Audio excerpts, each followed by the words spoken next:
El pescador y la piedra, el viaje de transformación de Simão Pedro. Prólogo, el llamado de las aguas. El sol Galileo quemaba la piel bronceada de los pescadores mientras remendaban sus redes junto al lago. Simão, un hombre de manos callosas y voz ronca, lanzaba miradas impacientes al horizonte. La pesca de la noche anterior había sido un desastre, una vez más. El olor a pescado podrido mezclado con sudor y frustración. Otro día perdido, refunfuñó, arrojando una red al barco. Fue entonces cuando apareció. Un hombre de paso firme y ojos que parecían ver más allá de las olas. Sin pedir permiso, subió a la barca de Simón y le pidió que se alejara un poco de la orilla.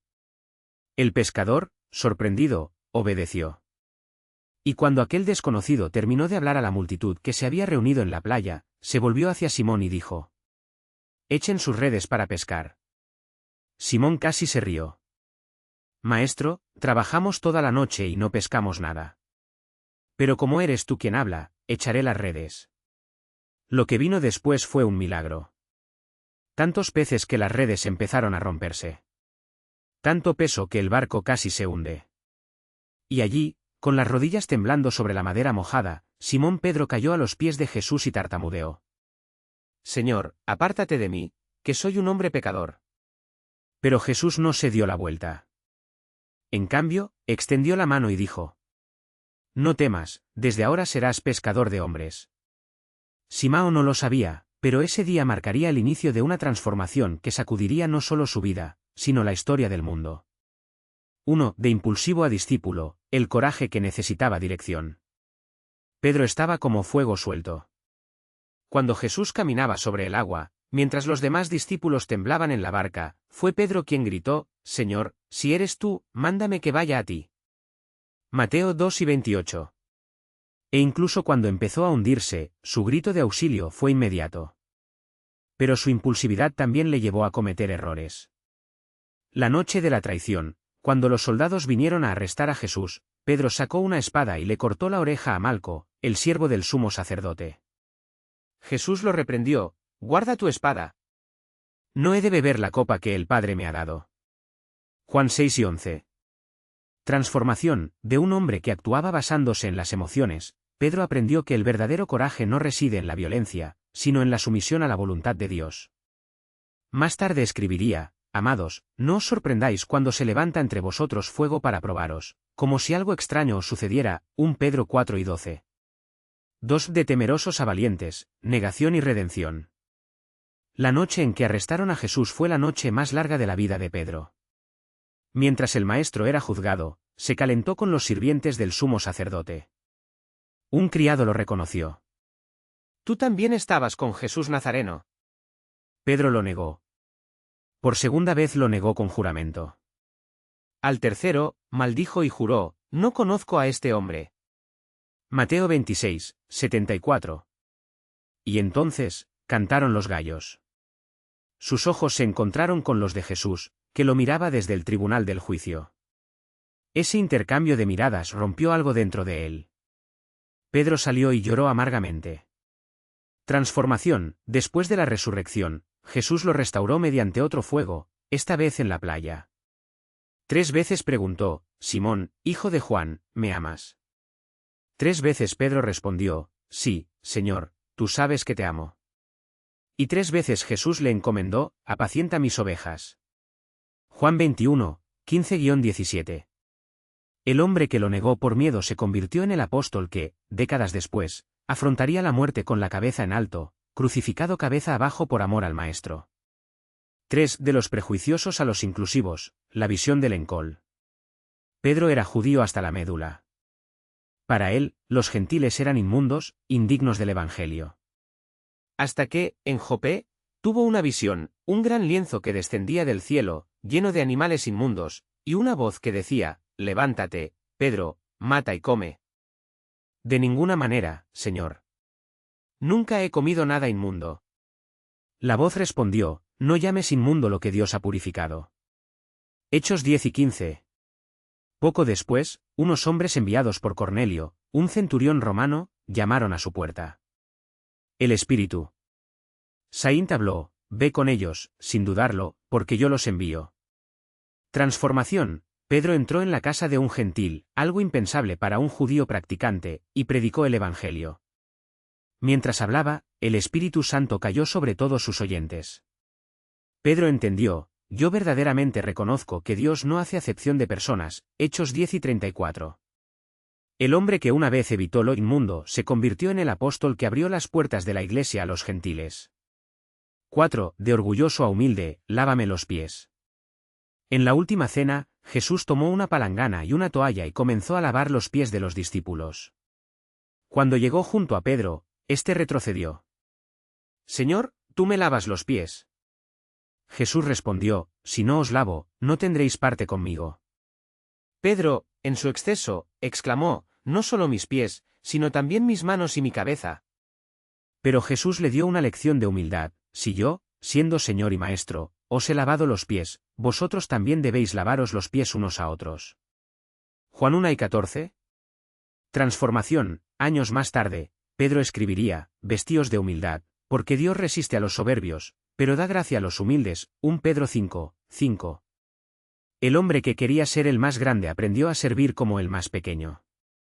5. Del incrédulo a los firmes en la fe: tú eres el Cristo. En Cesarea de Filipo, Jesús preguntó a sus discípulos: ¿quién dice la gente que es el Hijo del Hombre? Respondieron con especulaciones: Juan Bautista, Elías, Jeremías.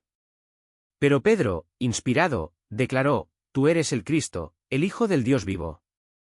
Jesús bendijo su confesión: bienaventurado eres, Simón, hijo de Jonás, porque esto no te lo ha revelado carne ni sangre, sino mi Padre que está en los cielos. Mateo 4 y 17. Pero poco después, cuando Jesús anunció su muerte, Pedro lo reprendió: de ninguna manera, Señor. Esto nunca te sucederá a ti. Y Jesús lo llamó Satanás, porque su mente estaba en las cosas de los hombres, no en las de Dios. Transformación. Pedro aprendió que la verdadera fe no es solo confesar a Cristo, sino aceptar su plan, incluso cuando no lo entendemos. En su primera carta escribiría: aunque ahora, si es necesario, por algún tiempo os afligiréis con diversas tentaciones, para que la prueba de vuestra fe resulte en alabanza, honor y gloria. 1 Pedro 1, 6 a 7. 6. De inestable a firme como una roca, on this rock. Jesús le dijo a Pedro: tú eres Pedro, y sobre esta roca edificaré mi iglesia. Mateo 4 y 18. Pero Pedro todavía no era una roca, era un guijarro suelto, arrastrado por cada ola. La noche del arresto, Jesús lo siguió de lejos, con miedo.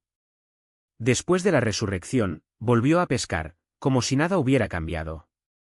Pero Jesús lo encontró nuevamente y lo llevó nuevamente a su propósito. Transformación. El día de Pentecostés, Pedro, lleno del Espíritu Santo, predicó con valentía y 3.000 personas se convirtieron. Cuando fue arrestado por los líderes judíos, declaró: es necesario obedecer a Dios antes que a los hombres. Hechos 5 y 29. El hombre que temblaba ante un sirviente ahora se enfrentaba a concilios religiosos y emperadores. 7. De egoísta a pastor: apacienta mis ovejas. Antes de la crucifixión, Pedro pensó en sí mismo. Después de la resurrección, Jesús le dio una misión: cuidar del rebaño. Cuando la iglesia primitiva enfrentó su primera crisis, la muerte de Esteban y la persecución, Pedro no huyó. Visitó iglesias, animó a sus hermanos y realizó milagros en el nombre de Jesús. Transformación. En su primera carta, exhortó a los líderes: apacientad el rebaño de Dios que está entre vosotros, no por obligación, sino voluntariamente, como Dios quiere, no por avaricia de inmunda, sino voluntariamente. 1 Pedro 5, 2. El pescador que solo pensaba en su red se convirtió en el pastor que dio su vida por las ovejas. 8. Del desesperado al portador de esperanza: bendito sea el Dios de toda consolación. Después de la crucifixión, Pedro debe haberse sentido un fracaso. Negó al Maestro, huyó y volvió a su antigua vida. Pero Jesús no lo abandonó. En sus cartas, Pedro, que en otro tiempo se encontraba en el fondo, escribió a las iglesias perseguidas: bendito sea el Dios y Padre de nuestro Señor Jesucristo, que según su gran misericordia nos hizo renacer para una esperanza viva, por la resurrección de Jesucristo de entre los muertos. 1 Pedro 1, 3. Transformación. El hombre que perdió la esperanza se convirtió en el apóstol que la distribuyó. Sabía que así como Jesús lo restauró, restauraría a todos los que creyeran en él. 9. Del hombre de piedra al siervo del amor, sobre todo, amaos los unos a los otros. Pedro era grosero, directo y a veces brutal. Pero el amor de Cristo lo transformó.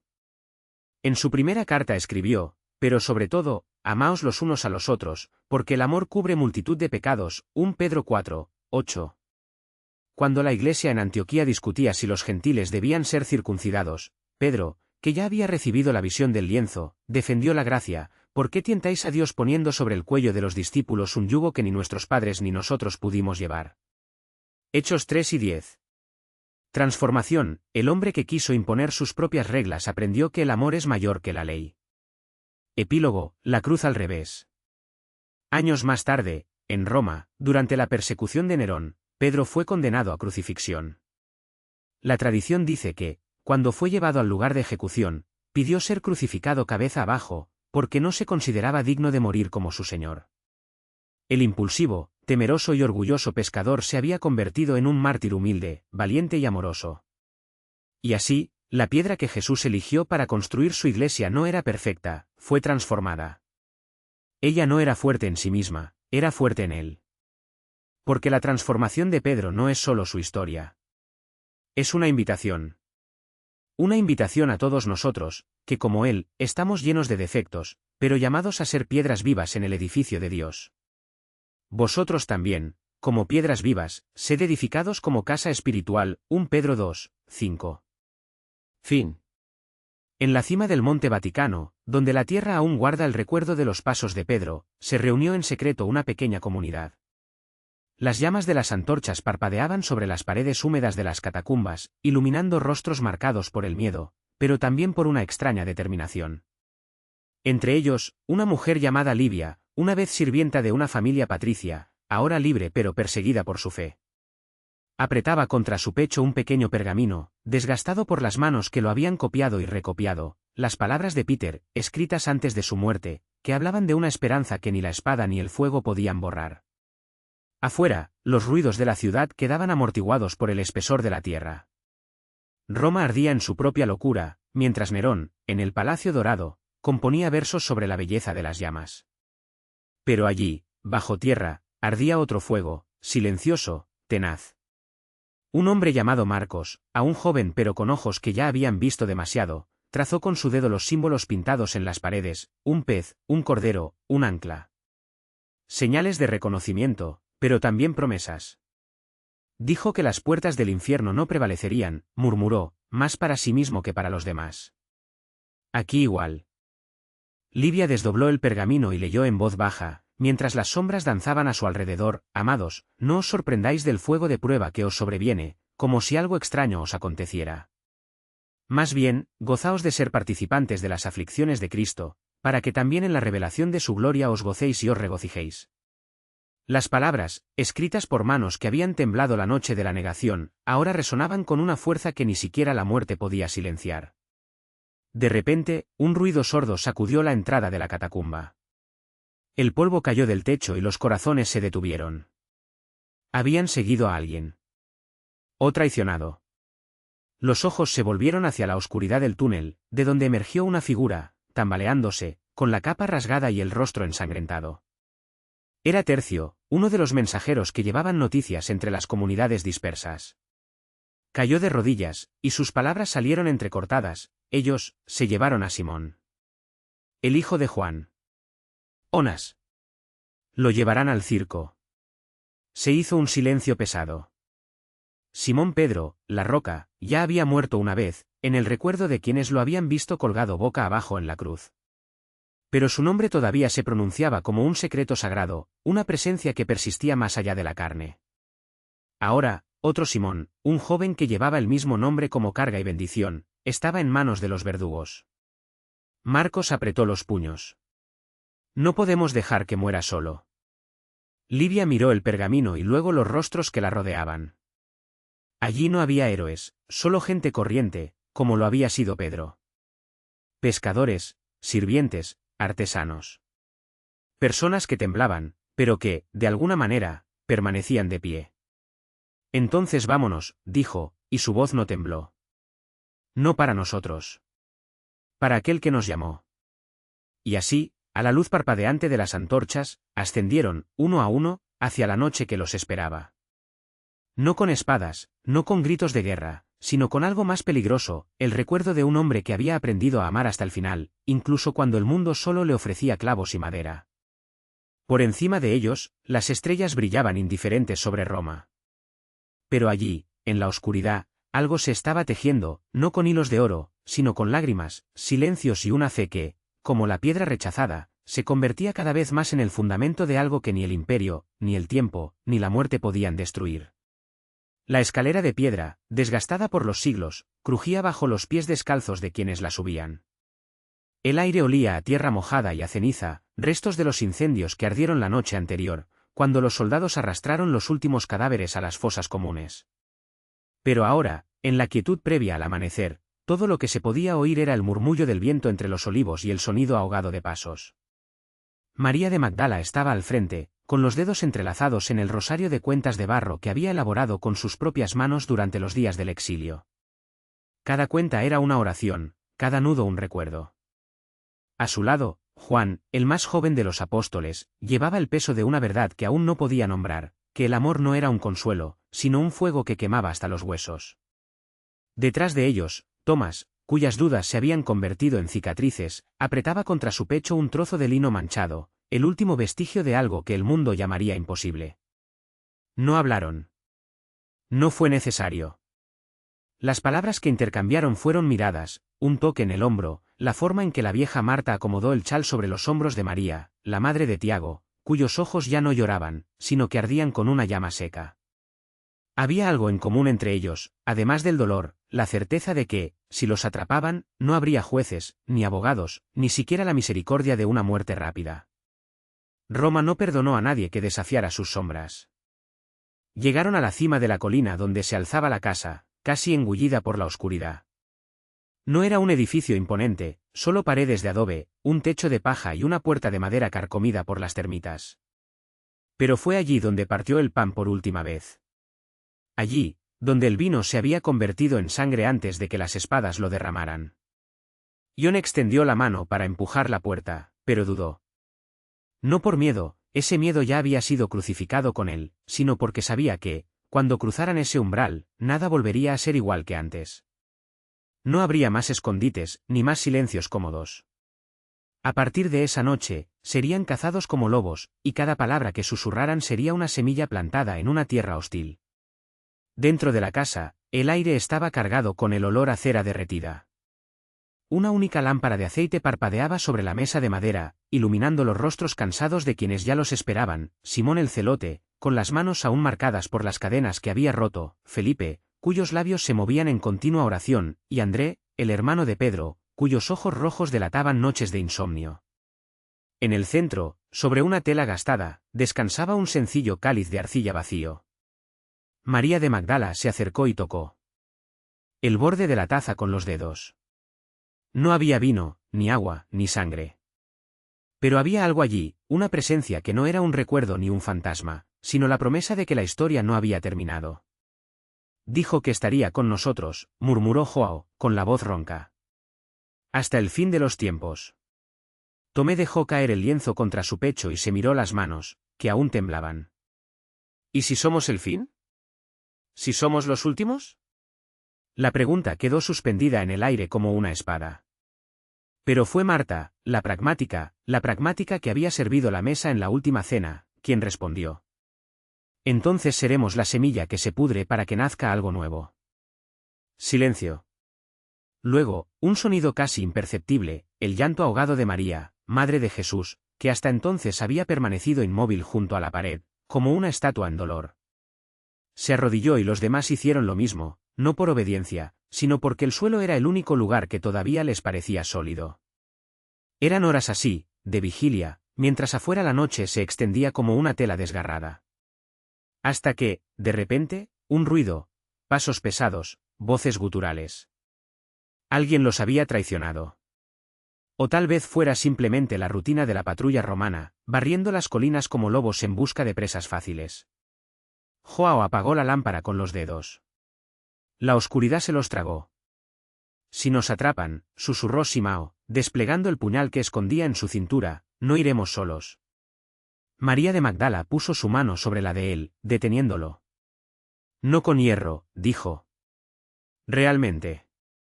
Los pasos se acercaron. Alguien llamó a la puerta con una espada. Y entonces, en la oscuridad, antes de que la madera se partiera, una voz baja, tranquila, familiar resonó desde el fondo de la habitación. La paz sea con vosotros.